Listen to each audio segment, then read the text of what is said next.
এরা যারা দুজন মাইল নাই এরাকে সত্যিকার একটা কথা বললো এই ছেলেটাই কি নাম ওঠে জগদীশ জগদীশ বললো ইহাকে আমাদের এই ধীরেনকে তোমার সঙ্গে কি ভালোবাসা ছিল এই তোমার কথা শুনলো নাই আর ই দমে ভুল করেছিল আইনে করিস নাই নীতিও করিস না তুমি ওইখান থেকে উঠে চলে গেছে উঠে গেছে সব লোক সাক্ষী আছে আর তুই তাকে সাপোর্ট করেছিলিস এটা ভুল করেছিল নাই তবে এইটা তোদের নিজের ভুল আর আমাদেরকে গাড়ি দিবে কখনো আর দুটো গাড়ি ঘুরাই দিবে তার জন্য তোকে ভগবান মানতে হবে যদি আমি বিরুদ্ধে লড়ি বলে দিবে ওদের বাপ লাগে ওই দু নম্বরই ব্যবসা করতে পারবে না কালকে যদি বলে দিত চুরি করে বড় হব আর চুরি করে খাবো তার জন্য এগুলো করে না তো কোনো দরকার নাই খুব ভালো কাজ করলে কি বলছে আমার উন্নয়নটা হয়েছে রাস্তায় কে বলছে আমার উন্নয়ন দমন করি লক্ষ্য বলতে হবে তাহলে যদি একটা করে টিম আসে তাহলে 40,000 টিম হবে আর যদি এক একটা গাঁলে 5টা 10টা করে টিম আসে তাহলে কত টিম হবে আর কথা লোক আঁটাবে আর সেইখানে শুভেন্দু অধিকারী আসবে বলে আমাকে কথা দিয়েছে আমি যাবো দিব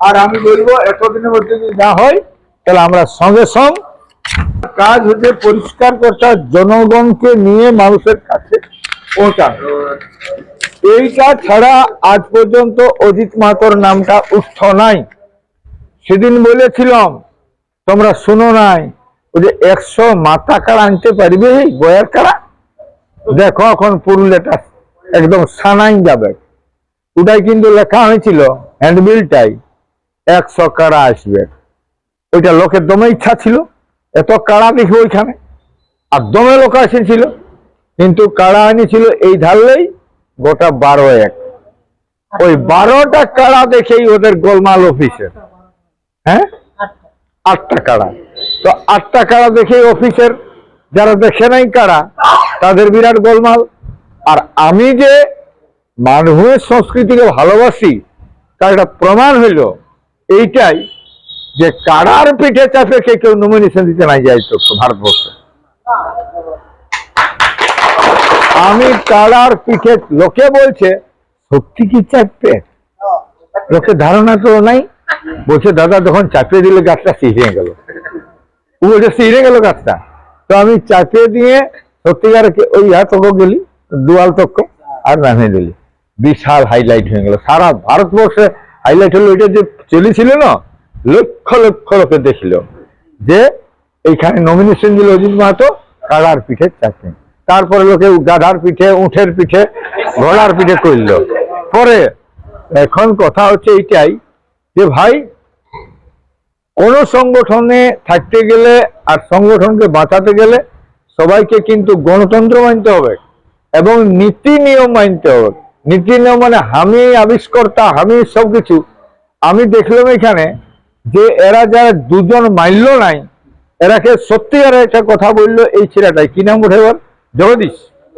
জগদীশ বললো ইহাকে আমাদের এই ধীরেনকে তোমার সঙ্গে কি ভালোবাসা ছিল এই তোমার কথা শুনলো নাই আর ই দমে ভুল করেছিল আইনে করিস নাই নীতিও করিস না তুমি ওইখান থেকে উঠে চলে গেছে উঠে গেছে সব লোক সাক্ষী আছে আর তুই তাকে সাপোর্ট করেছিলিস এটা ভুল করেছিল নাই তবে এইটা তোদের নিজের ভুল তো আজ এইখান থেকে কে উঠে গেছে দামোদর মাহাতো বাকি লোকগুলাকে তোমরা কোনো বললো না ওগুলাই কোনো বুঝে না এরা নাস্তা টাস্তা খাওয়াই সেই জন্য ওরাকে উঠাই নিয়ে চলো নিয়ে আসছিল ওরাকে খাওয়াবো বলে আচ্ছা অত লোক আনবার রইলো অত লোক কি আনবার বসে হ্যাঁ অত লোক আনবার ছিলই নাই কিন্তু ওই লোকগুলোকে নিয়ে এসে দেখাচ্ছে মেজরিটি তাহলে অমন বললে তো বহুত লোক মেজরিটি আনতো সে মেজরিটির দরকার নাই কোথা কাটা নিয়ে নেবে তোর গাড়ি আনছে আর লোকে পারতো না এক গাড়ি করে আনছে তাহলে সব মেজরিটি দেখাতো মেজরিটি প্রশ্ন নাই আমরা যারা মানে এই মানুষ সংস্কৃতি রক্ষা কমিটি করছি সেই নেতৃত্বগুলোকেই আসার দরকার ছিল এবং সেইগুলাতে তোমরা গ্রামের 2 জন কমিটি করো আবার অঞ্চলের 2 জন কমিটি করো 3 সক্রিয় করে থাকলে ওইগুলোকে দিয়ে কমিটি হয় না যারা নেতৃত্ব দিবে আমি বলবো ধন্যবাদ। আজকে কাড়া লড়াইয়ের এখানে বৈঠক হচ্ছে এবং বৈঠক হচ্ছে মানুষ শিল্পী রক্ষা কমিটি, যারা কিছু কথা বলতে জানে নাই, কোথাও জায়গাও পাই নাই, কোথায় ভাষণ দিবে এরা?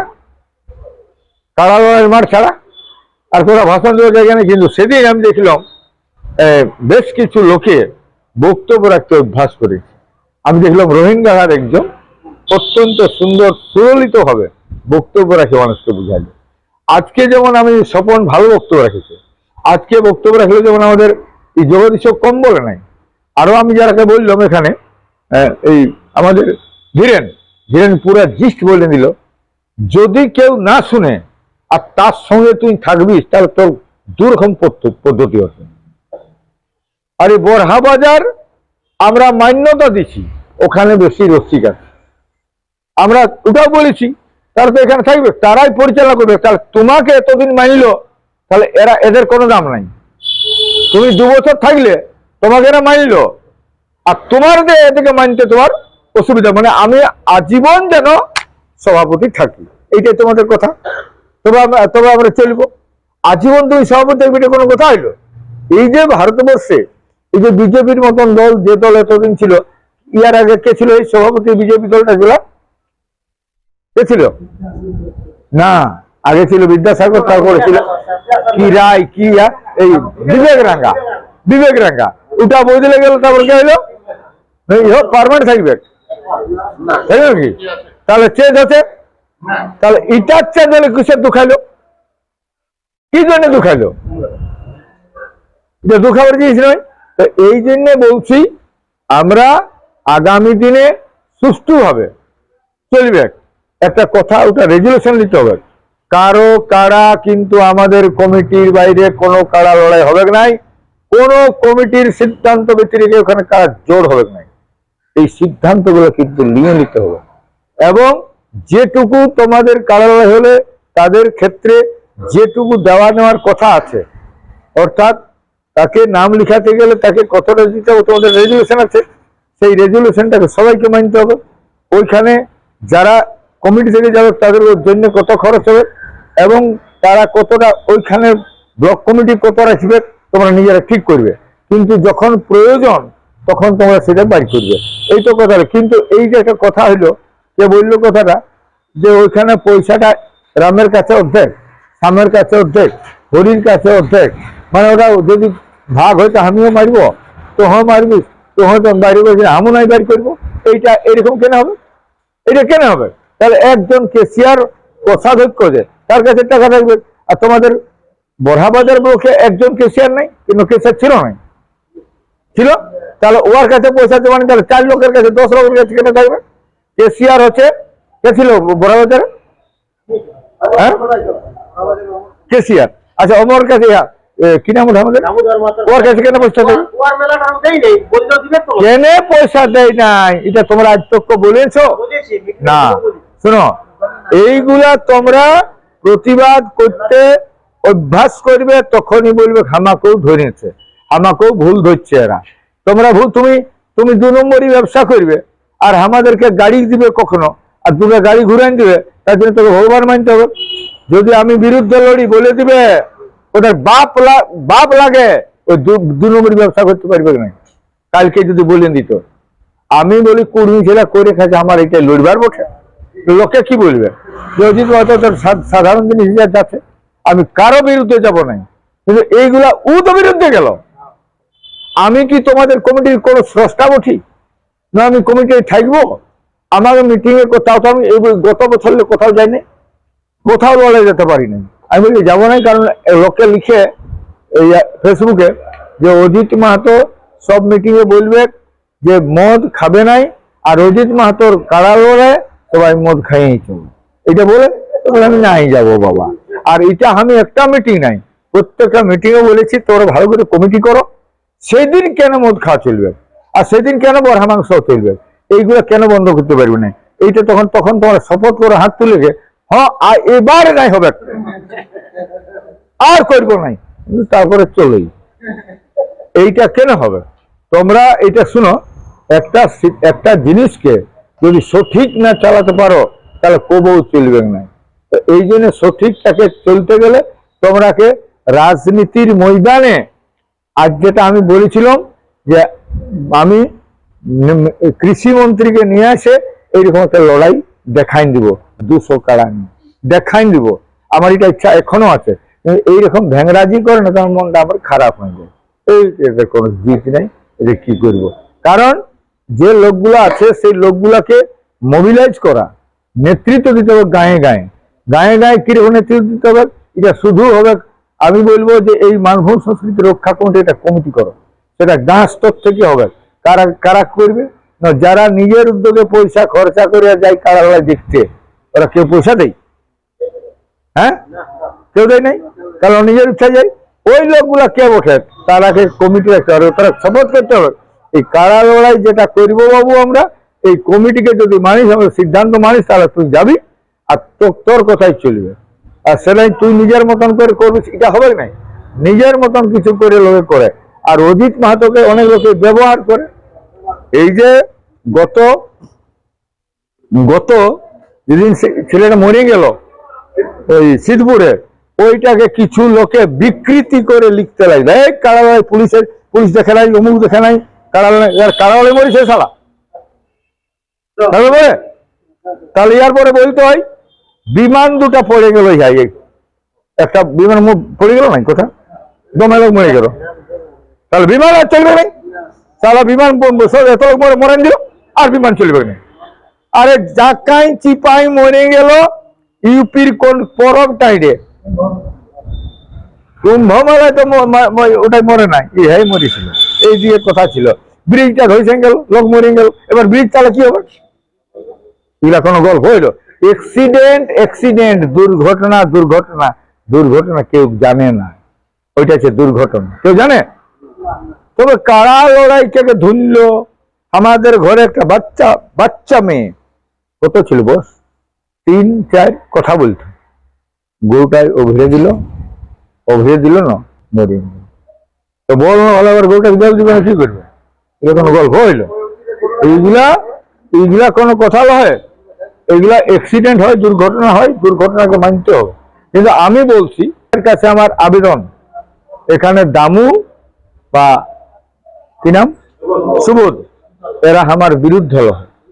কিন্তু আজকে এদের ইচ্ছা যেটা আমরাই থাকবো, এটা খারাপ। এই ভাবনাটা কেন করবে ওরা?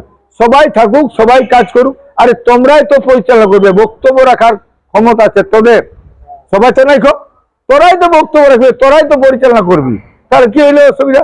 মানে আমাকে সভাপতি সম্পাদক তো লিখতে হবে, আমাকে সভাপতি সম্পাদক, এগুলো খারাপ জিনিস। কোন রাজনৈতিক দলে, কোন সংগঠনে এটা পূর্বাপর থাকে যায় নাই, সবাই ভাবে সমানভাবে কাজ করবে। তো আগামী দিনে আমি বলবো এটা নীতি নিয়ম বানাও, যে প্রত্যেকটা কারালয় রসিককে দরকার লোকের ঘর যায়, ওদিকে ডাকে আনে, আর কারালয় যেখানে হবে একদম টোটাল নির্দেশটা এখানে মানতে হবে। কারা লড়াই কাকে করছিস, যারা আমাদের বিরোধী লোক ওঠে তারাকে নিয়ে কারা লড়াই করা যাবে না, প্রত্যেকটা জায়গায় কোনো রকম যাবে না। আমরা আমাদের মতন সিদ্ধান্ত করে, এবং আমি বলবো এটা যেদিন মন্ত্রীরা আসবে সেদিন ভালো করে কাঠের যতই দরকার লোহার গেট করে চারদিকে ঘেরাও করে, যেমন দেখে লোকে যে করিয়েছে বাবা। আর ওই রকম করে যদি ব্লকে একটাই হয়, ওইখানেই যাই হবে লড়াই, ওইখানেই লড়াই হবে, ওইখানে লোকে দেখতে যাও সবাই, বাইরে বিরাট সাইজে দিয়া লোক দেখো, আর যেমন ফুটবল গুলো থাকে নাই, কি বলে ওগুলোকে, স্টেডিয়াম, তো এটা কেন স্টেডিয়াম হবো না? আমরা সরকারকে বলবো কারা লড়াইয়ের জন্য ব্লকে স্টেডিয়াম দিতে হবে, কিংবা ওই স্টেডিয়াম আমরা কেউ দিতে হবে। একটা পুরুলিয়ায় তোরা যদি ঠিক থাকিস, পুরুলিয়া একটা শালা দেখাই দিব, পুরুলিয়া MS গ্রাউন্ডে শালাকে লড়াই করে দিব, বাপের কি হবে নাই। আর পয়সা টিকিট করলেও টিকিট দিতে পারবে না। হ্যাঁ, সবাই যাই, হ্যাঁ, আগে বিকায় 10,000, 5,000, 60,000 টিকিটের দাম হয়, ইয়ার ক্রিকেট হয় না নাই, তো আমাদের কেন হবে নাই? আমরা বলি ভাই এতনা টিকিট চাইবে, তখন যেগুলা যাবে তারা দেখবে কিন্তু একটা হওয়া দরকার আছে, মন্ত্রী থাকবে, তবে না দেখবে না কারাগারে উচ্চ মার্গে উঠল। এতদিনটা ইয়াকে সবাই ভেবেছিল, আরে একটা লোক সবাই বলে ই মূর্খ বটে, কিছু জানে নাই কোনো নাই, যখন মন্ত্রী এবার এমএলএ হয়ে যায় না তখন সবাই ওর খাতির করে। একটা জায়গায় যখন উঠে গেলে তখন সবাই বলে না না। হ্যাঁ, তবে আমাদের 20 সেপ্টেম্বরটাকে চাঁদির আমরা ঠিক করেছি যে ইহার টাঁড়টা আছে না, কড়া ঢের টাঁড়টা বিরাট টাঁড়ি, আর গাড়ি রাখারও বিরাট টাঁড়ি আছে, দমে টাঁড়ি আছে। তো ওই দিনটা আমরা 40,000 গাঁ আছে, আর 40,000 গাঁলে যদি একটা করে টিম আছে তাহলে 40,000 টিম হবে। আর যদি এক একটা গাঁলে 5টা 10টা করে টিম আছে তাহলে কত টিম হবে আর কথা লোক আঁটাবে। আর সেইখানে শুভেন্দু অধিকারী আসবে বলে আমাকে কথা দিয়েছে, আমি যাবো ওদিকে। তো সেই দিনটা আমার যত বলার ওই দিনটা ফিস ফিসানে দিয়ে আপনাকে আমি আর 5 লাখ লোক দিব, এতদিনে আসবে 200 কাড়া আনবো, আর আপনাকে পাঠাবে কৃষিমন্ত্রীকে, ওইখানে চলে দেবে, আপনাকে আসতে হবে। হ্যাঁ, আর এই সংস্কৃতিটা রক্ষা করে দেয়। একটি ভোট কাকে বলতে না, এবার ভোটটা বিজেপি, আরে ভোটটা বিজেপিকে দিতে বললে তো তোর খারাপ হয়ে গেল। আমাকে তাহলে তোর কথার দাম কি হলো? তুই মানুষের কি কাজ করলে?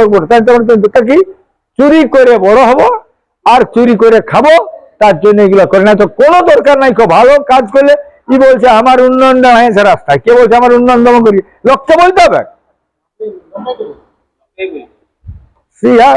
কি বলে সিএমসি মেডিকেল কলেজ ইহাই ভেলোরে, তুই কবার তোকে হাঁকাইছে যাবে, লোক দমে যাচ্ছে ট্রিটমেন্ট করাতে, কেন? কেন ভালো হচ্ছে তো ভালো তো যাবে কি? তো তোমার ভালো যদি করো, দেশ দোষ সমাজ তোমাকে আপনি এই লোকে হৃদয়টা রেখে দেওয়ালে লিখতে নাই হবে, পাঁচিরটা হৃদয় পাঁচিরে লিখাই গেলে তোকে সারা জীবন তোকে ইয়া করবে। আমি বলে দিব শুভেন্দু অধিকারী আমাদের হৃদয়ের ভিতরে ঢুকে যাবে, আমাদের এটা করিয়ে দিতে হবে, আমি বলে দিব। আর দরকার ওখানে মিটিং এ বলা করাবো। এই তো তোমাদের সেদিন কিন্তু প্রত্যেকটা গাঁয়ে এখন বলে দাও, প্রত্যেক গাঁয়ে কর্মের টিম আছে না নাই, যেমন যাওয়া উঠাই সবাই বাবা।